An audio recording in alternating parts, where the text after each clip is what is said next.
Hey, FanboyNation. This is your pal Daffy Duck, and you're watching. We're watching Fanboy. Fanboy, A fanboy, etc. FanboyNation. Dot, I assume Tom. This woman has been in the fitness industry for umpteen years, and when they tell you the amount of time that it is, you don't believe it with how great she looks. We are talking about Cristy Nichols, Code Red Diaries of Madness, coming out on streaming April 12th through Generation Iron, some of the best fitness documentaries you will ever see. Cristy, how are you today? I've got good Botox and filler. That's why I don't look almost 48 years old. That's why. But thank you for having me on here. This is such an honor. And it's Women's History Month. So this is such a great chance to talk about this great film. You know, boxing, fitness, health, wellness, the big conversations as of late that everybody loves to talk about, natty or not. Bodybuilding, let's put it in, before we get into your whole documentary, where does the line of natty to not natty end and begin? Because like plastic surgery, like to me, automatically eliminates natural. Like you fix your nose, you got Botox, you got a boob job, you got a butt lift. And these are the guys too, like the SARM shots or whatever else. So like, where does that end and where does that begin? Is it just steroid related, or is it, like all the other enhancements, calf implants and whatever else? Where do you draw the line? I've got tattooed on eyebrows. I mean, what about the Botox? What about the filler? What about the breast enhancement? Where do you draw the line? And so I think in the kind of the bodybuilding world, I know that the girls, you just get all kinds of, it's really not talked about, and it's really not even thought about. Like nobody, it's the unspoken, nobody says anything. And so these girls are using not even thinking about it. Even the most beautiful, it's just the craziest thing in the world. So I said the same thing. Where do you draw the line when it comes to natural? Because you're looking at a purple hair girl. We know I ain't natural. I filled in my eyebrows before I met with you on this podcast. So it's like, where do we draw the line? It's gotten ridiculous. I think that like Olympia should, and this is just me talking, Olympia should have like the natural competition the same day as like ultra enhanced, and just go, look, this is what you can accomplish without anything. This is what like creatine versus everything else. Yeah. And then we got girls with these hair extensions and these long nails. I mean, everything is made up. It's all made up. And so I agree with you. I liked when I competed at the Emerald Cup, they had a natural and then they had tested, and they had not tested and tested. We'll put it that way. And it just seemed fair to me to do it that way, because there are loads of things that people take. I was shocked when I found out what people take. I was shocked. Yeah, like I hate taking aspirin, so like I couldn't imagine like needles. Right. Yeah. And I'm a wuss when it comes to needles. Like I got one tattoo to try to get me over my fear of needles and did not work. I used to have a fear of needles as well. And then finally I just say, you are a world-class professional fighter. You're getting in the ring with some of the toughest females at 154 pounds on the planet.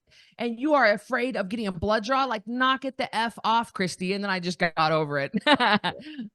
Right. And my background's wrestling and judo. So I'm like, why am I still scared of needles? Because I'm a crazy person that gets dropped on my head too. Yes. Yeah. So, you're with Generation Iron. Vlad Yudin, incredible documentarian. He's put you in with like Ronnie Coleman in his list of documentaries to make. And we got to go straight to the top. I mean, Gen Iron all the way through Gen Iron 4, the natural bodybuilding one, Ronnie Coleman, the king himself. And you get your shot in being a Generation Iron documentary. How did that all come about? Because, Vlad doesn't just call anybody up and go, all right, Steve that lives in, Oklahoma City that works for the Dodgers minor league team, you got a doc. Like, how did this all come about? Because your background's incredible.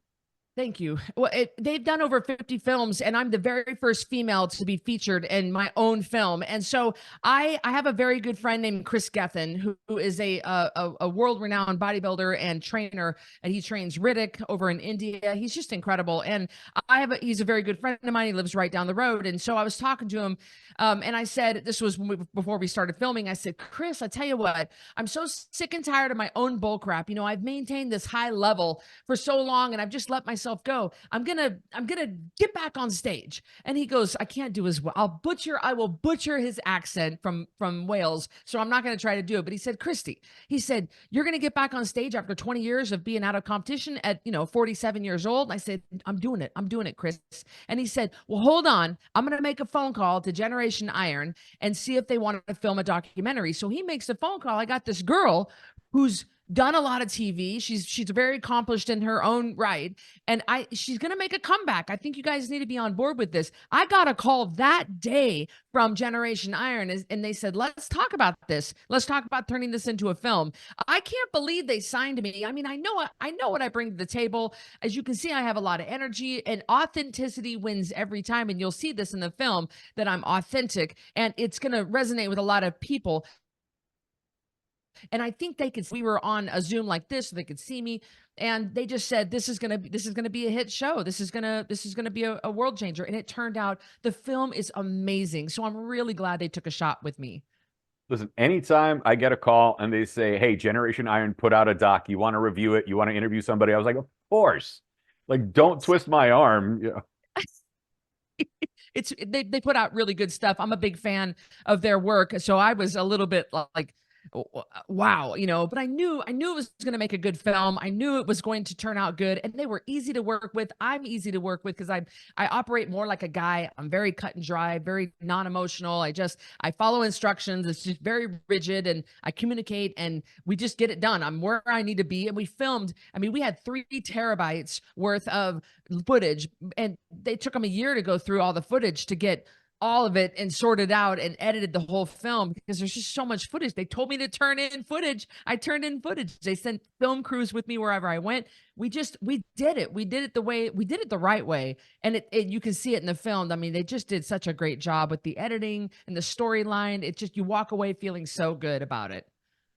There's a clip, and we're going to get to the heavy stuff quick.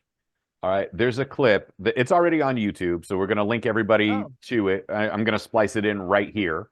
All right. Or try to, if I actually have the downloaded version of it, but I'll link everybody to it, where you're talking to your coach at Mecca Gym, and he puts you on stage, and you have to strip down at over 20% body fat. Yeah. Over 25. I think I was 26.2. How naked do you feel at that moment? Like there's naked at the beach, there's taking a shower, there's with somebody you're in love with, or if you're into the one night thing, depending who you are, and then there's naked as in fully exposed. How naked do you feel in that level of exposure, and what's going through your mind stripping down to be on stage in that frame? It was a naked beyond naked. It was emotionally stripped, and it was my shame and my guilt and my disappointment all shining through. It was beyond just my skin, because I think some people look at me, I know they always say your before is somebody else's after. And I know some people might look at me and go, gee, she wasn't that bad. To me, I was. And so it was not just taking off my clothes for some before pictures. It was exposing all the guilt and shame and disappointment that I had. I'd let myself go. I had really let myself down, and I was terrified. And I mean, terrified that he was going to reject me and wasn't going to train me, because it's the first time we'd met. And I thought he was going to say, you're too far gone, Cristy. You can't do this. There's no way this can be done. And he did say to us, I need a year with you. And we said, I've got to get on stage in 6 months. And he was like, I've never seen that done before, Cristy. And I mean, so the night before, I didn't sleep. I was in tears. I was nervous wreck. And I'm not even that kind of a person. I sleep sound at night. I'm just I'm very settled with myself. That night before seeing Eric, shoot, I was scared to death, because I didn't think he was even going to take me on, because I was so far gone. I do have to ask this because, you had that moment and obviously you're in great spirits and everything's worked out for you. What is a harder weight cut? To get in the ring or to get on stage and pose down? Oh, definitely to get on stage. I've had to do weight cuts for boxing a lot. I mean, girls, especially the female fighters in the world, or at least during my reign, there was. And so we have to span the weight classes. I mean, I went all the way down to 147, all the way up to 160. I mean, it's always best to fight your weight. You know this from your background. It's always best. We like to fight our weight. But then you run out of girls to fight, and you have to move up into different categories. Like Layla Ali, we tried to make a fight with her. She fought at 165. I fought at 154. We just couldn't seem. She didn't want to come down. I didn't want to go up. We just couldn't seem to find a fighting weight, but you always go up and down. But we're talking up and down 5 pounds, not up and down 30 pounds, what I had to lose. Plus, with boxing, it's not about aesthetics. It's about how hard you can hit and how hard you get hit and keep coming forward. It's about how good of a fight you put on, how good of a show you put on. As far as it's not about striations and separations and how many veins you can see coming through my stomach. And so it's just a different level with bodybuilding. With boxing, it was train hard, fight hard, keep getting up, don't give up, don't give in, don't drop your hands, protect yourself. It's more primal. It's natural. You're fighting. I mean, that doesn't bother me. But man, with being on stage under those lights, I mean, with being heavily scrutinized, totally different level. So this was way harder than getting hit by some of the strongest, toughest females on the planet, going 12 rounds with them. This was way harder than that. Yeah, and you can rehydrate instantaneously after the weight cut. Right, exactly. Yeah, we all weigh in Friday night, and we do our press conference Friday night. Then we all go out for Mexican, and like you come in weighing 7 pounds heavier, 10 pounds heavier the fight night, so geez, but not this, boy. I mean, every little bite, every crumb, every morsel, every gram, every drop, everything matters. It's a level of depth that I just was astonished. I was like, God, I thought I was prepared for this. And I was like, you've got to be kidding me. It almost broke me. It did break me. You'll see that in the film. But here's the thing with fighters of any caliber, whether, you're a 1 in 10 pro, which 1 in 10 pro is still better than the average person anywhere. And and to sit there and have that breakdown, because fighters are emotional people, whether they want to admit it or not. There is that emotion, there is that drive, there is that savagery. And I like to say this often, fighters are the kindest people because they know how to be civilized, because they know what it takes to be savage. And no one wants to be that person every day of the week. The person that's the biggest a-hole on the planet is somebody that's never been punched in the face or dropped on their head or anything of that sort. That's the truth. Yeah, that's the truth. And these, but in boxing, it's about being systematized. It's about falling to the level of your training. And so the more calm you are when you are going into a fight, you always can sometimes you can even predict the winner of a fight, because it's the one that's the most relaxed and calm. And it's about repetition and training and things like that. So you don't want to come into the ring. We see it plenty because boxing's a business and you kind of have to put on a show, but we see people coming into the ring and they're amped up, but really the more calm you can be and you train hard, you did your road work, you did your footwork, you did everything, you're going to be fine if you just trust your training. So yeah, I did break down, and I did break down a couple of times during my years of fighting, especially being at fighting camp. If you go to fight camp, I was gone for 3 months, away from home, away from my dog, away from everything. And it was just eat, sleep, and box every day for 3 solid months leading up to my world title fight. And I felt that a little bit here, although I was surrounded by family. However, transformation that I did, and with taking on this unbelievable feat, I have my mom, she lives 30 minutes away and she's in the film. You'll see her. She's amazing. But they didn't understand. My mom's never been an athlete. She doesn't know. She doesn't work out. She doesn't, she's never done really anything hard. So I felt alone, except for just a couple other competitors that I kind of tried to keep close to me. I didn't have a lot of people who understood what I was going through. So I felt kind of alone at times, and it got that part got hard pushing through when I was like, what am I doing? Sometimes I was like, I would have quit. Maybe not, probably not. But sometimes I felt like I would have quit had I not signed the contract with Generation Iron and we had this big film coming out. I had to see it through to the end.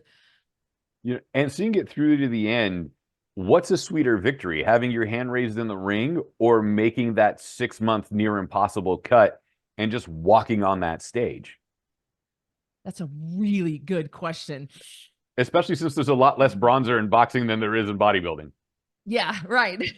I got to tell you, I mean, my first instinct was to say, oh, come on. Like, I got a boxing belt. You can't really see it. It's behind me, but I'm just like, oh, come on. It's got to be having my hand raised. But accomplishing what I accomplished in 6 months, they've never seen it done before. And so that was quite the feat, I got to tell you.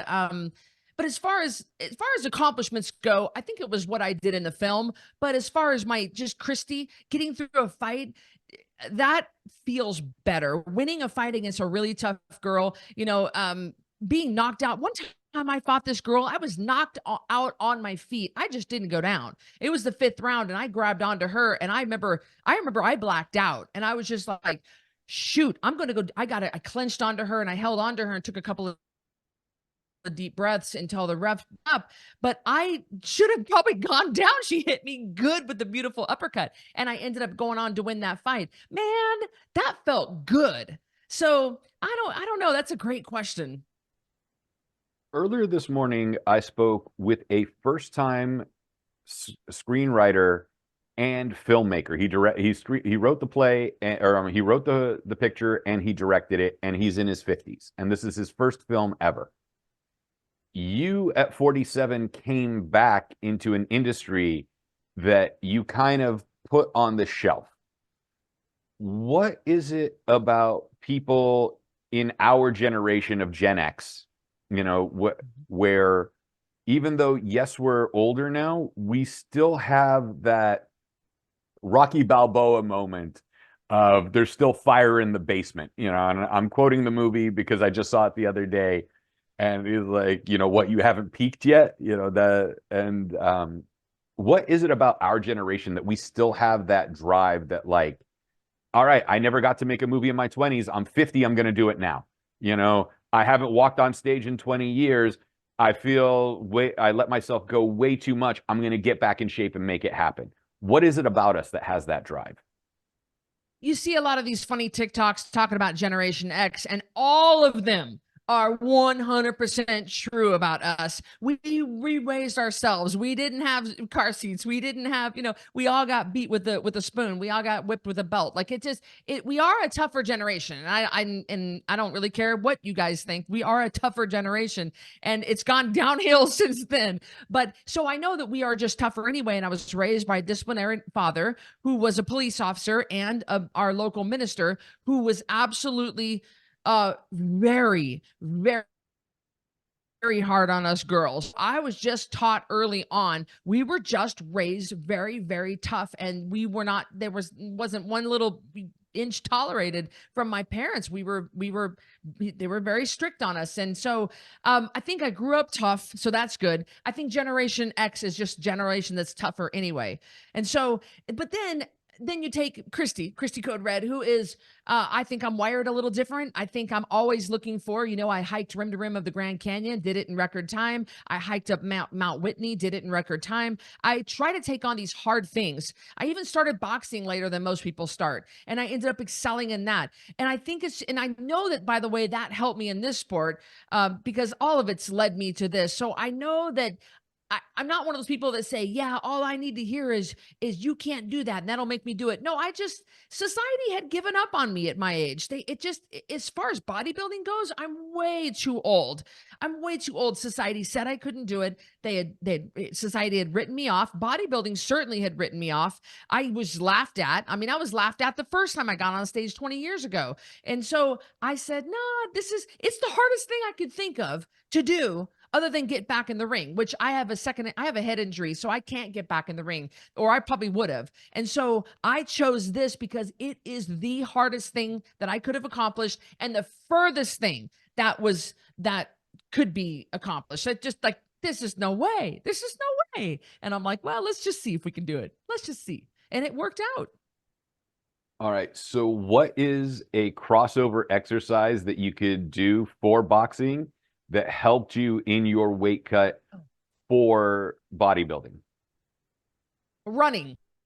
I ran every day. And I'm a little surprised my coach let me do it, but running, I ran, obviously I was during my world title training for my world title fight, when I was in training camp in Georgia, I had to run 5 miles in the morning. I trained 5 hours a day, 5 miles in the morning, 5 miles at night. I can't believe I didn't blow out a knee. Like, it was just crazy. But this is the kind of peak shape that they want these fighters in when you go in for a world title. And I was fighting in Beijing. I was the very first female to ever be allowed to fight pro in Beijing. It was a big thing leading into the Olympics. It was a big deal. And so road work, I did a lot of road work. Well, I went ahead and loved to run, have a Belgian and who needs a tremendous amount of exercise. And running is fun. You know, we would get up at 4 every morning and we would do a 3-mile run right off the bat. It would give her a good attitude. It would set me in the right thing. But as far as, that would be the crossover. And I'm just so glad that my coach let me do it. I was like, please don't take running away from me.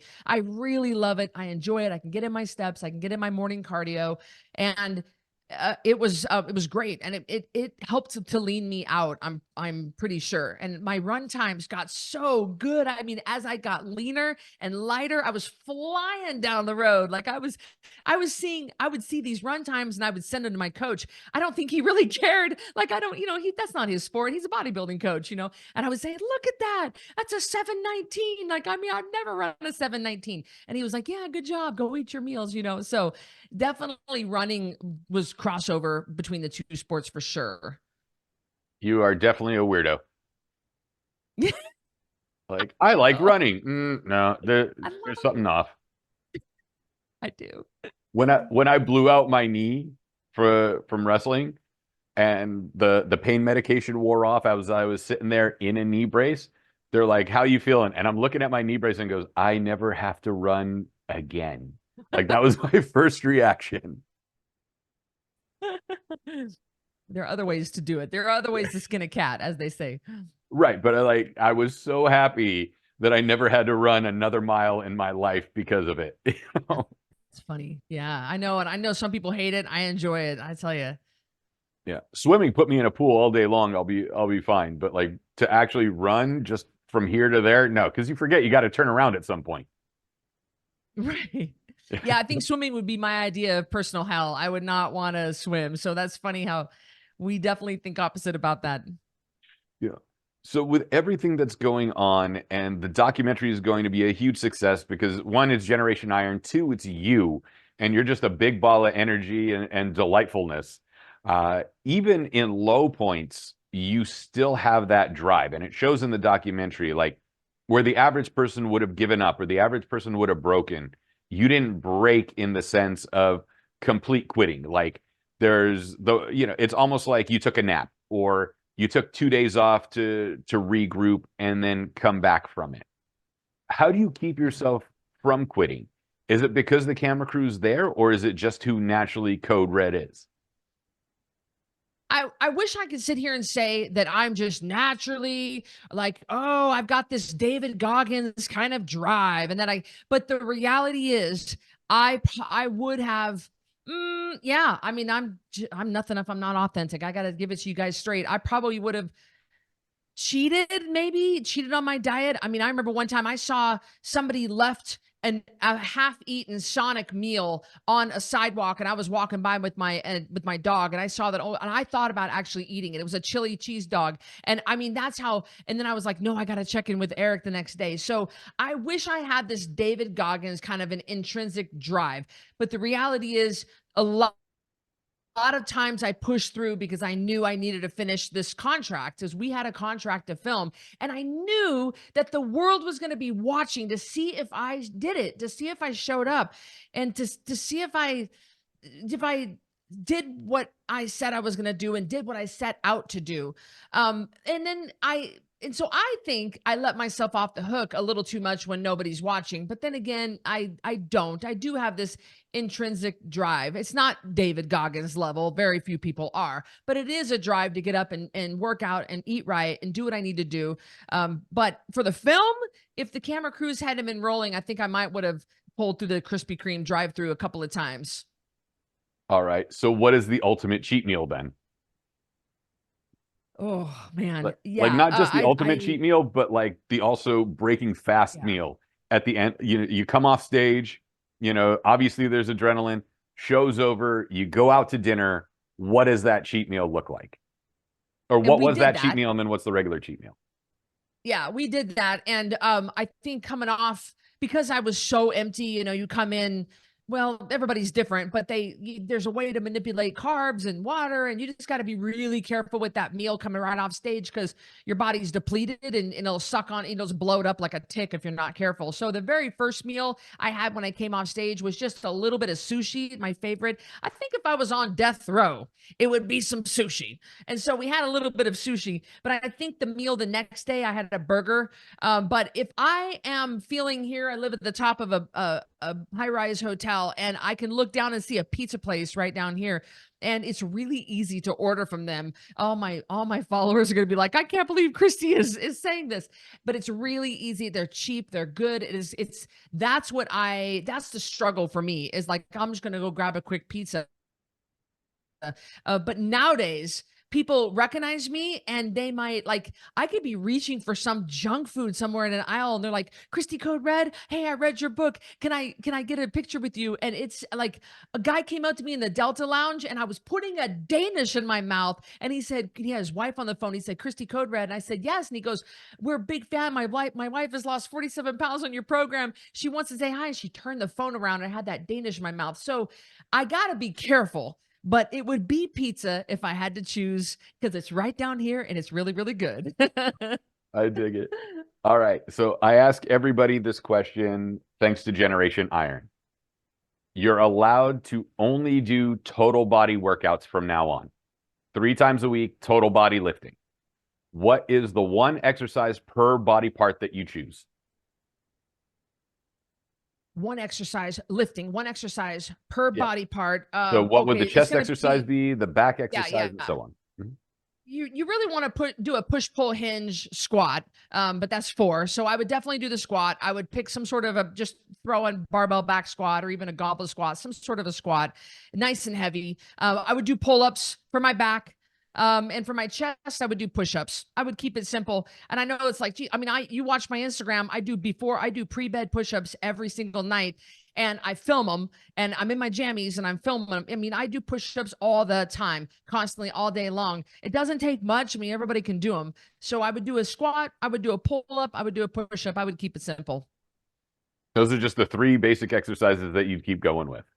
Yeah, for sure. Because you don't need much. And those 3 hit a lot. Like, if you think about a squat, especially a goblet squat, if you're holding the weight right here in front of you, like a kettlebell, if you're holding them by the horns, or even a dumbbell, or even if you've got, like, you're stabilizing everything. Everything gets worked, not just your glutes, not just everything is getting worked. So you don't dump over to the side, and so you're really getting a nice overall body work. I mean, I would choose something like a clean, but I've got low back problems, so I can't clean. I can't load up the front. So, I mean, there are other kind of CrossFit type exercises, just not what I would pick. All right. The boxer in you has to be paying attention to this. Mike Tyson, Jake Paul. If it I didn't heard that on have, TikTok. yeah, if it didn't have all the stipulations, straight 10-round fight, who do you got? Well, I mean, I'm a Mike Tyson fan. We'll just see. We're just gonna have to see. But the guy's pretty old.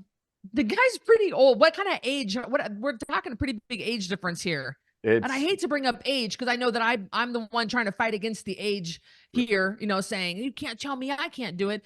But I mean, the guy comes to the table. I don't know. I'm gonna go with Mike Tyson.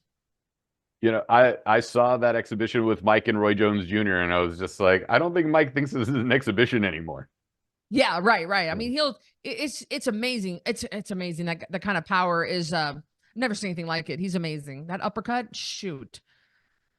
You know, with the documentary coming out on April 12th, and you having been in the fitness industry for 27 years, professional fighter, you know, graduate from University of Memphis on top of everything else. So clearly you're no dummy. You have an education, you know, you've done so much.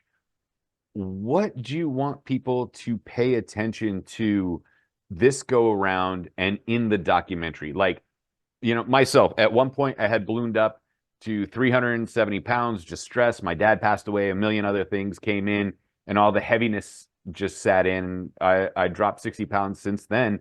But like, what would you like to tell somebody that almost feels hopeless to learn from your story? I know that this is going to sound, I guess, cliche, and I wish I had a more exciting answer. But the reality is, what I want people to gather from this is to realize that they can do more than what they're doing, and they can be more than what they think they can be. It's really, and not to sound too woo-woo here, but it's the limiting thoughts. There's so many women that, I mean, 93% of my clients are women, menopausal women in their 50s and 60s, and they just don't even believe. They think this is all life is gonna, I'm gonna be a mom, I'm gonna be a wife, and there's nothing wrong with that. But everybody's got a dream inside of them, and they just write themselves off, and they listen to the bull crap about that society has told them. Look, you know how much hate I get online every day? You should read the hateful comments just since Generation Iron released the notice of this documentary. It's mean comment after mean comment. They're all terrible, and I just laugh it off. And so, what if these people would quit listening to all the bull crap around them, quit listening what their mailman thinks, quit listening what their mother-in-law thinks, quit listening what people at work say, and really go after what's inside of them?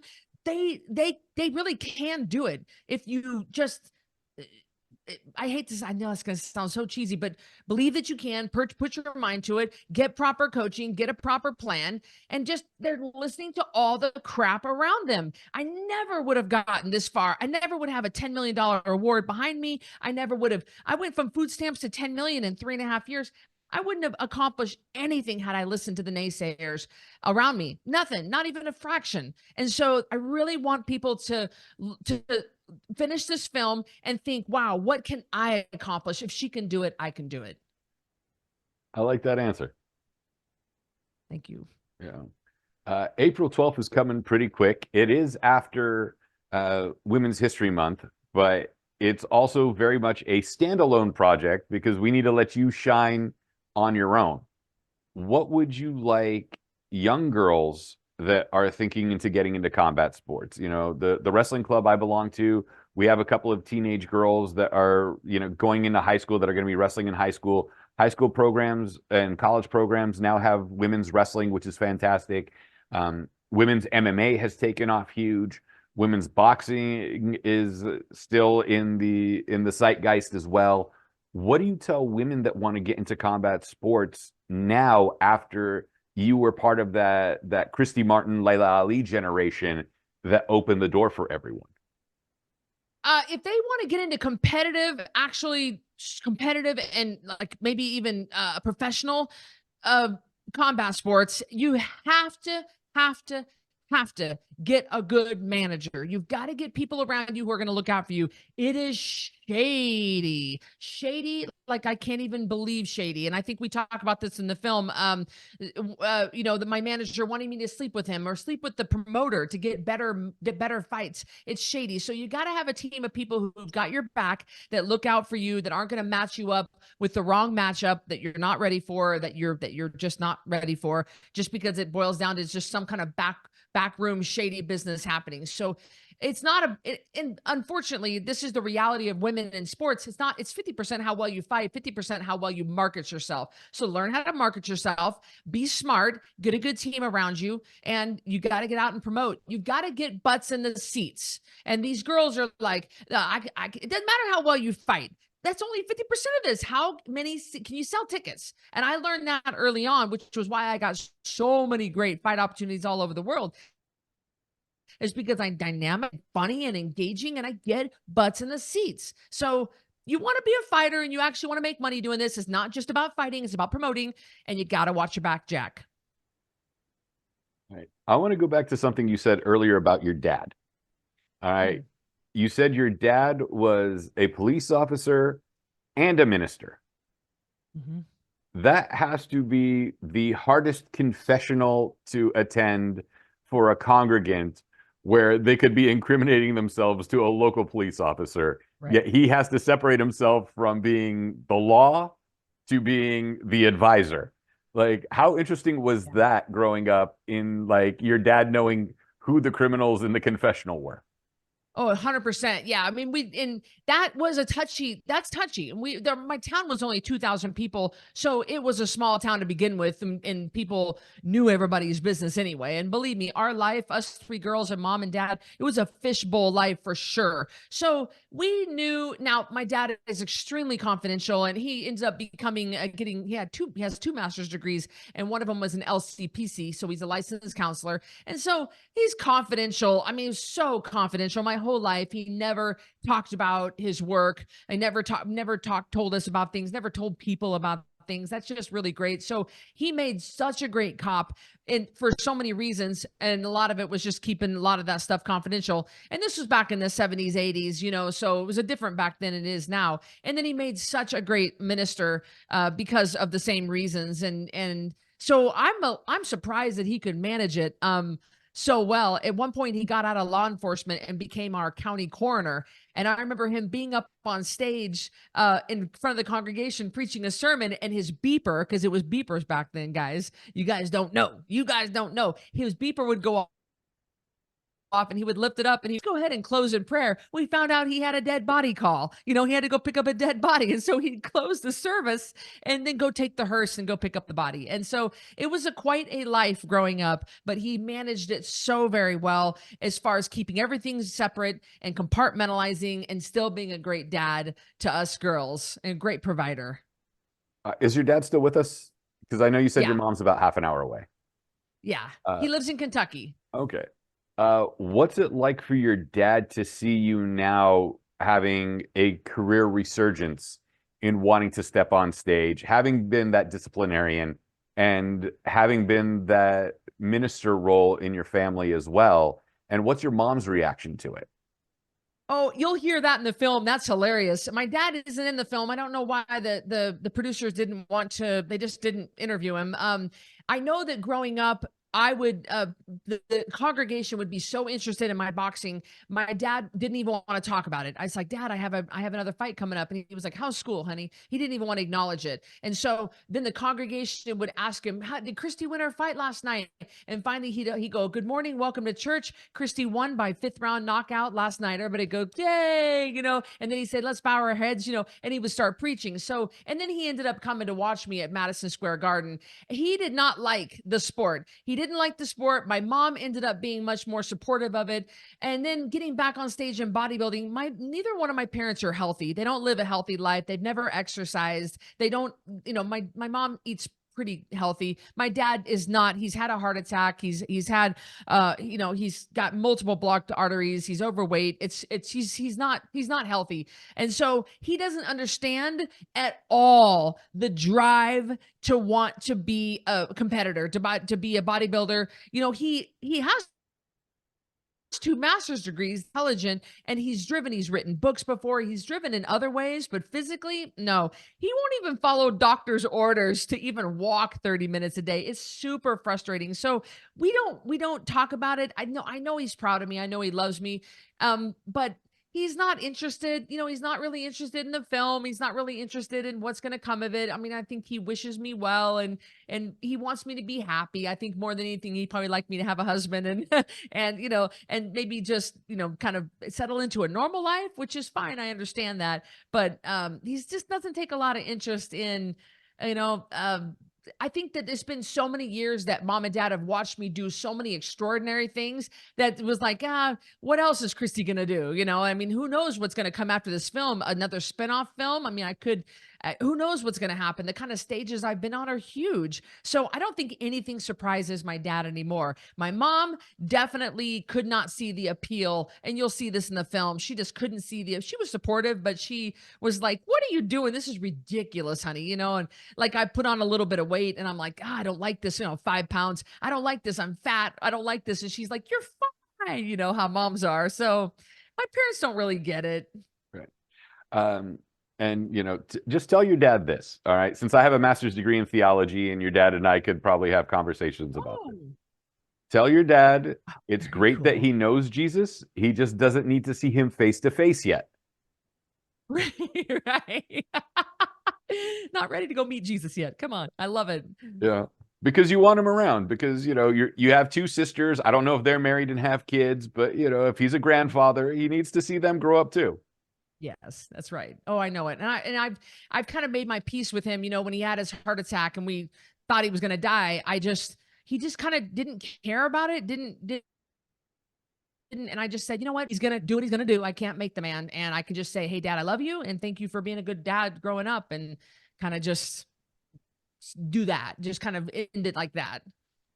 Pastor Nickel, don't get too comfortable in salvation with that attitude. All right. Right. Right. You know, the documentary again comes out on April 12th. All right. Why do we need to watch it? Like it's April 12th. Everything's dropping. We go to Generation Iron, watch it through them directly. Like, why do I need to watch it that instant or that weekend? Like, oh my God, this is something I got to put on my calendar, stamp, you know, I'm there. It definitely supports the film. Thank you in advance for doing that. And when you do that, it's just like going to see movies in a theater. You're helping the film and you're helping me. And so thank you. But more than that, it's the ultimate underdog story. It's the ultimate comeback story. It's the ultimate feel good. You'll walk away from this going, wow, this is so inspiring. And this is really you really feel good watching the film. And it's so well made, and you will not regret this. But by you going to see it right away is really going to help out the film. It's gonna put us up for awards. It's gonna really elevate the status. And so thank you in advance for doing that, for supporting the small town farm girl and making that film a huge hit. Well, listen, Generation Iron puts out some incredible things. If it wasn't, you know, as incredible as it could be, they would have never made a documentary about you. Code Red, Diaries of Madness, Cristy, Code Red Nickel. Where can we find you on social media, and check out your fitness programs if we want to connect with you? On all my platforms across the board, it's at Cristy Code Red, CRIOH, and Cristy Code Red. Everywhere you can find me. You can, you know, if you want to lose weight, you can go to coderedlifestyle.com. If you just put in Cristy Code Red, you're going to find all my stuff, and I can help you if you need. I've got a whole staff of people. I've got an app that we can take you off social media if you don't want to, you know, if you want to stay more private, however we can help you. I've got a lot of free stuff out there. I've got my own podcast and a lot of great resources for you to find the message of hope and healing. And the name of the podcast is also Cristy Code Red? Rebel Weight Loss and Lifestyle. Rebel Weight Loss and Lifestyle, or Lifestyle. I love it. Yeah. Lifestyle, Love Style, that's your next podcast. That's when you talk about your romantic life. We'll see if I can find a man out of this whole thing. I'm sure we'll find you one. Thank you. By the way, are you going to be at any fitness expos? Are you going to be at Olympia Fit Expo? You know, what else is coming up? There's a bunch of them coming up. Are you going to NPC, Vegas, Legion Sports, any of those? Ooh, I have some friends competing in Salt Lake in April. I'll be there supporting them, but I haven't been invited in any other capacity. So if I go to any of those shows, it'll probably be just to support my bodybuilder friends and kind of just be around the other competitors and absorb that energy. And then if I get asked to represent a product or represent a booth, I'll be there for that. However it's going to help the film and however it's going to help people, I'll be there. Cristy, thank you so much for your time today. I really appreciate it. This was a fun interview. I appreciate it. Thank you.